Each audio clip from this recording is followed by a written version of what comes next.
I will tell you the tale of Tinuviel, said Strider, in brief, for it is a long tale which the end is not known. There are none now except Elrond that remember it aright as it was told of old. He was silent for some time, and then he began not to speak, but to chant softly. The leaves were long, the grass was green, the hemlock umbels tall and fair, and in the glade a light was seen of stars in shadow shimmering. Tinuviel was dancing there to music of a pipe and sea. The light of stars was in her hair and in her ribbon flickering. Lúthien was born during the Years of the Trees, a time in Tolkien's Legendarium when Valinor was lit by the gold tree and the silver tree, and Middle-earth lay in darkness.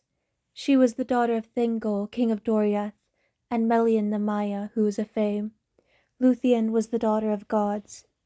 The plot of Beren and Lúthien follows the love and adventures of a mortal man, Beren, and an elf maiden, Lúthien. Beren asks for Lúthien's hand, and her father tells Beren to take one of the Silmarils from Morgoth's crown as a bride price. I originally thought it'd be a good idea to share the entire story, but it would be very unfair for me to simply spoil such a beautiful story, so you'll need to read the rest on your own. Lúthien being from the first stage, surrounding the birth of the children of Ilúvatar, and also known as the Elder Days, gives imagination to an age lost to legend. So I took inspiration from the engraved design of the Sutton Hoo buckle, and sleeves reminiscent of the Ionic chiton worn by Romans and Greeks of antiquity. Beren also refers to Lúthien as Tinuviel in the book, daughter of twilight in the Elven tongue. Because of this, there will be inspiration around the night sky in the forms of embellishments and embroidery in this project. So I constructed my own pattern for this costume.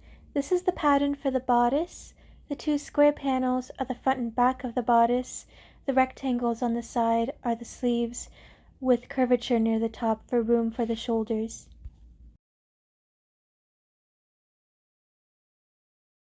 Difficulties with this pattern is that I did not make enough room for the armpits, so here you'll be seeing me cutting out more fabric for the armpits.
Here you'll see me roughly measuring the front of my waist to determine the width of the overlay of the skirt. Taking the width that I measured from that first overlay, I would double it over to create the amount of layers that I would like over the original skirt. A mistake I realized at this point is the lack of gores added on the side of the overlay. Otherwise, these panels would just be straight rectangles with lack of shape and flare. For the sheer overlay, I would figure out measurements by draping it over myself.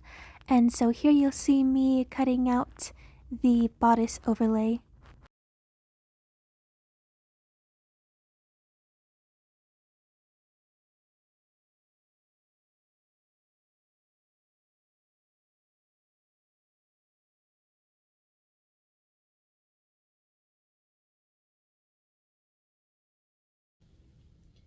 So here's the finished product of the costume.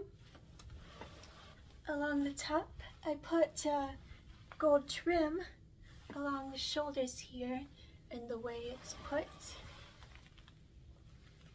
and along the waistline as well with gold trim.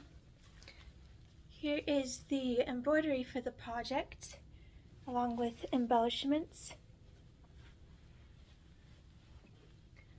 For the sleeves, it doesn't really look like the inspiration I mentioned for the Roman chittens, just slits, but it still looks good with the draping, in my opinion.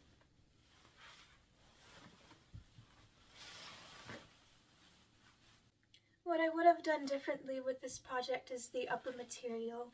It's too stiff and it gives the costume a more cheap appearance, making it look more like a cheap Halloween costume. But I hope you enjoyed the process of this video. I'll be offering more detailed explanations of my costumes in the future. But otherwise, I hope it inspired you to make something unique of your own from stories of mythology and sorts.